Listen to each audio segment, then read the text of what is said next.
So you see, there's a lot of activity here, but I'm controlling the dog's behavior. You can see it. Yeah, you can be a movie star.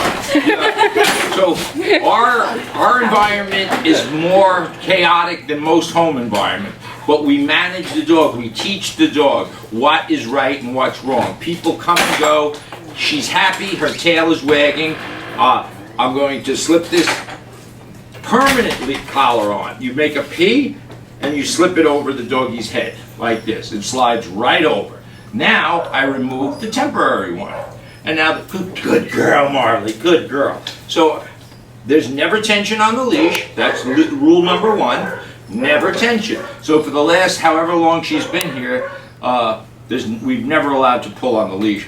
I did notice out on the field that she has a very odd reaction, behavioral reaction to certain things. So my assumption was that the use of electric training devices, whether it's an invisible fence, whether it's a shock collar, a scat mat, it's very apparent to me that that has affected her behavior. So it's going to take us a little longer for her to get out of that. It's a misinterpretation of what's happening. So she probably got a correction, an electric correction at an inappropriate time, and she hasn't figured that out. So we have to now rehabilitate her through that. So that's going to be a little bit longer. And I noticed it almost immediately. When I called her to come to me, she ran and hid.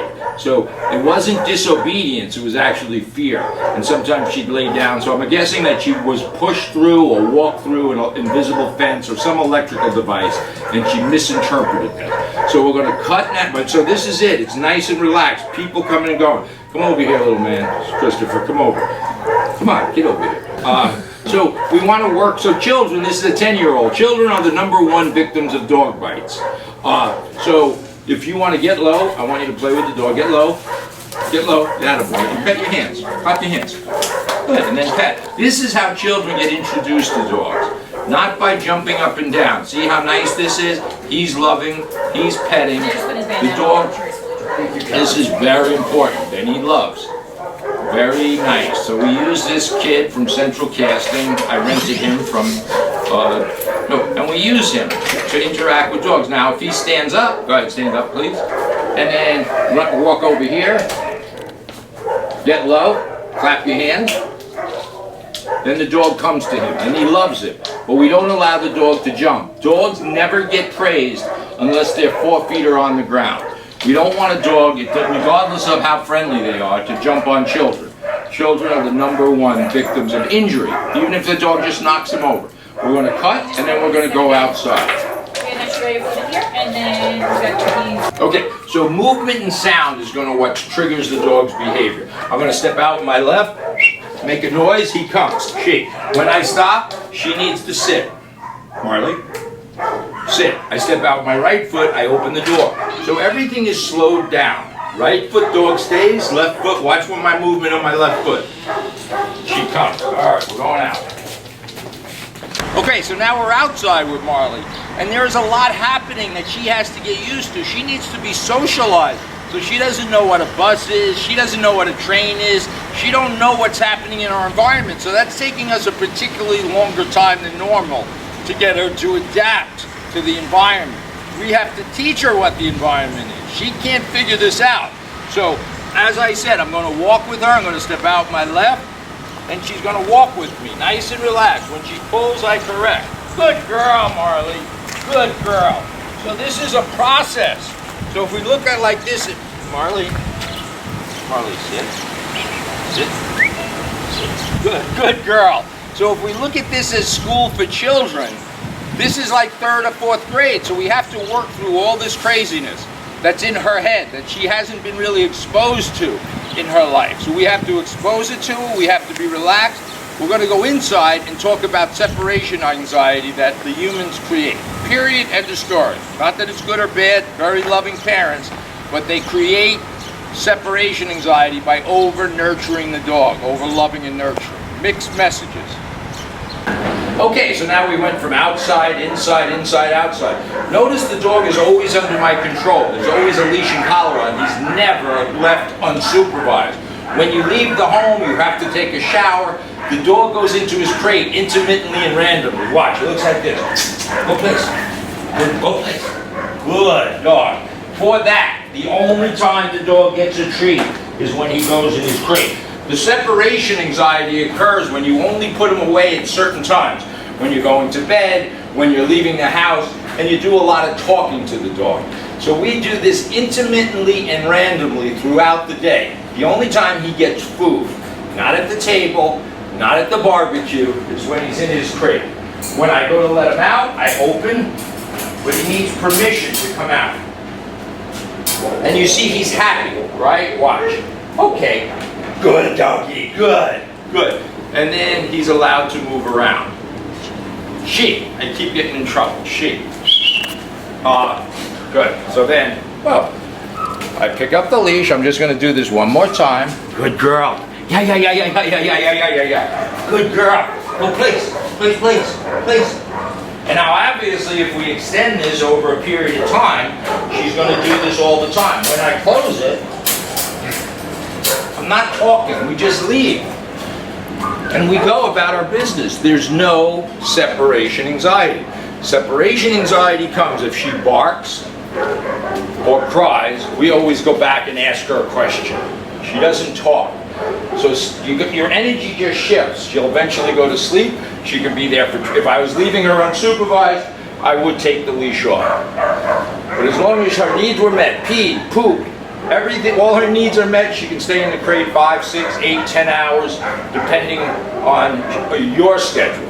As long as she's been able to exercise, her needs have to be met. This is great training for today. I don't even think we're halfway through yet.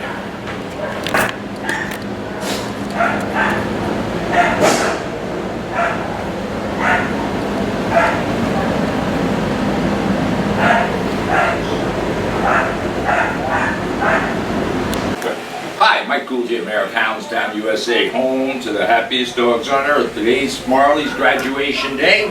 So, a couple of things to remember. Leash and collar is always on the dog, inside the house, outside the house. She's come a long way. We've had some minor setbacks because apparently she's been exposed to different electronic static training devices, whether it's an invisible fence or remote push-button trainer. They can affect dogs adversely if not done precisely right at certain times.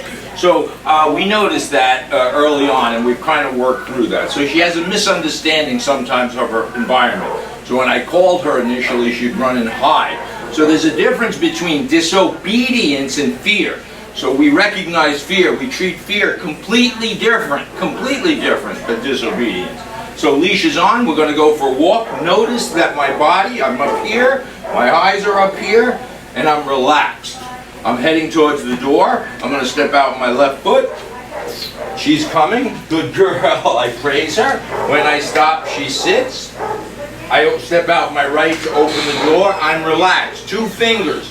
No tension, no staring, no bending over. We live up here. She lives down there. When we want to interact with her, we go down there. Right now we're not interacting, we're walking. I'm going out the front door with my left foot forward. And you can cut there. Okay, so now we're outside. I'm going to a designated area for her to relieve herself and play. But notice on a sunny day, there's shadows, there's all kinds, there's noises, there's all kinds of distractions, environmental distractions. If she got an electric correction, for example, when she was looking at her own shadow, she could fear shadows. It's a weird kind of concept of the dog brain compared to the human brain. So we have to take into account all the changes in the environment, the buses, the train. So we're going to an area for her to relieve herself. Good girl. Good girl. And then I'm going to come in. I'm going to ask her one more time to sit. Marley. Good girl. Then I love her. And then I just drop the leash and say, okay, girl. Okay, girl. Now she's free to do anything she wants. Pee, poop. Good. And what dogs do. Good girl, Marley. So this is her opportunity. We have a big field. This is analogous to your backyard. She's sniffing the ground. It's like a new day out here. There's been rabbits out here, I'm assuming. There was a little moisture. So she's sniffing. And that's perfectly fine. And then in a little while, we're going to go and do some walking around the neighborhood to show you how relaxed we got to be. Then we're going to put the dog, teach her how to go to the crate. So we're talking about managing the dog. We have to, the pet owner, it's critical that the pet owners understand this. The biggest problem with the boot camp is the transition from us to the homeowner. And every human being in the chain of transition affects the dog. Because the dog is good with us, she understands it, she's been here 12 days. Every human being she is associated, whether it's children, adults, whoever it is, aunts, uncles, the dog is going to have a different relationship with them. So it's important. We're going to cut and we're going to take a walk. Okay, so now we're outside in the real world, so to speak, right? Where we have no control over the environment. There's buses, there's trains, there's airplanes. The criteria, the barometer we use is the dog better, worse, or the same. Every day we work with her, she's better. The same for humans. Are your children better, worse, or the same in each grade they go to? If they're worse in 6th grade than they were in 5th grade, something's wrong. But if they're progressing. So here she is. I don't know, you can't hear it, but there's noise in the background. Here comes a bus. To a dog, a bus is a monster. The vacuum cleaner, we're going to bring out the vacuum in a minute. These are all strange animals. I'm going to step out my left. Good girl, she walks. If you notice, my body is relaxed. I turn, she turns. Good girl, I praise good behavior. If she slow, I don't slow down for her. I move along. Watch the shadows. Good girl. When I stop, she sits. If I step out my right foot, she'll stay. It's no tension here. Do you see how I'm holding this leash? I come back to her side. Here comes a car. She should be afraid of moving objects. This is like a pterodactyl, but she stood perfectly fine. And I didn't move. My body is relaxed. And this is why we're going to follow up with in-home instruction. But if you go back to the way it was in your home, she is going to regress like that. So in many ways, it's a waste of time and money. I feel confident if everybody follows our video and our instructions, she's going to be fine. But it's a deep understanding of the dog brain, it's just not a cute, fluffy little dog. Step out my left, she moves. Look at my hand. Good girl. Good girl. I turn. Good girl. Good girl. I keep moving. Good. Good girl. Good girl. I can go fast. Good girl. Relaxed. I can turn. Good girl. She turns. When I stop, she needs to sit. Sit. Marley, sit. Good. Depending on what foot, step out my... good. I could drop the leash. I'm standing in the middle of a road, but I'm watching the leash. I'm going to love her physically. And then I'm stepping out. We're going to cut now and go inside and do some work inside. So here we are, and now that I'm low, I'm in Marley's world, right? So it's important to understand things that we do. We never pet the dog unless her 4 feet are on the ground. That's what's prevented. She doesn't jump on anybody here. She began to. We fix it by correction, a slight correction, a physical correction, not an electronic correction that the dog has no idea where the electricity comes from. That's a mistake. So she obviously will interact better with the people that she sees as leaders and friends. As you see, nothing's happened. The only time she gets food, as we said, when she gets in the crate. So there's a top 10 list. You'll see these videos. We love her. And now here is a monster. This monster smells like an animal because there's dog hair in here. It's screeching. Good girl. Good. So I'm not going to, you have to be reasonable. She has no idea what this contraption is. I don't know how a vacuum cleaner works, but I know it's a vacuum. I know I plug it in and it makes noise. To her, it's a creature that moves around the floor. And it can be frightening to a dog. Many dogs are frightened by this. And it's her association with it. It's her association with it that matters. So I'm going to put this away. She's been out. She's going home in a little while. She's probably ready to go. You know, it is stressful here, just like some camp for kids. It's stressful if a dog doesn't adapt perfectly well. So some dogs are just outgoing and exuberant. She's a little on the tentative side. And it's not just, I'm not implying that it's because of only the electric fence or whatever, the invisible or remote training collar. Some of it is just purely genetics. The thing is, most dogs want to be left alone. I don't know exactly the environment she's in at home. Young children picking her up and touching her and getting into her space. We have to respect space. So,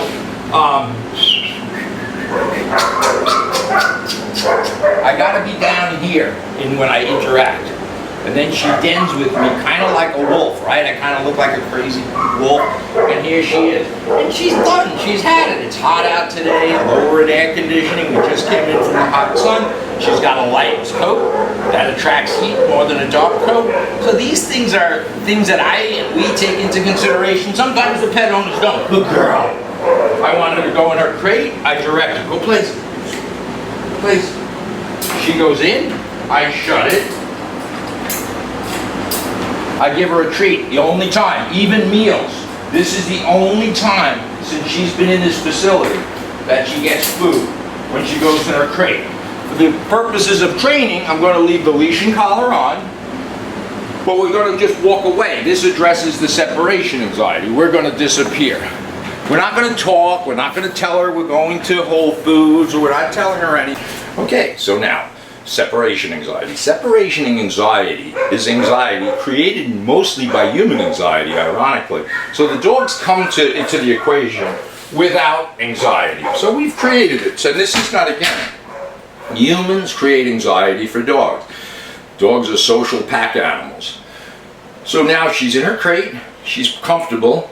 We're only a few feet away, so we're monitoring her. That's not her barking, by the way. And in a minute or so, Jackie is going to just sneak around the corner. But the trick with crate training is you can't always appear, you can't talk to her, you can't give food away. So we correct bad behavior physically with a little correction, and we love good behavior. The truth of the matter is she's very soft, meaning she's not like a difficult dog at all behaviorally. But there are a few things that have to be cleared up in her head, her association. So just peek around the corner and see. She's been in there a few minutes now, 5 minutes.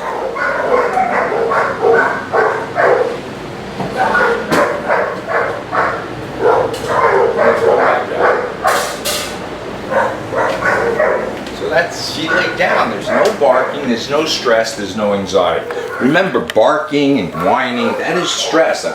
So the point is, we keep this. Crate training should be random and periodic. It's 10:30 now. She's in her crate maybe for 20 minutes because I know she had an opportunity to go outside. So her needs were met, just like a 2 or 3 year old child. Their needs have to be met. They have to be fed, they have to have water, they have to have a clean, I guess, do they have diapers at 3? I don't know. Whatever it is, parents know this, but when it comes to dogs, we throw all of that out, that common sense, and we kind of create codependency in animals. This is good. She's going home today. We're going to follow up in the home, and hopefully we put this all together. Thank you. So here we are vacuuming. Now, obviously, if the vacuum is like a monster, it smells like a dog. If it comes here, she'll get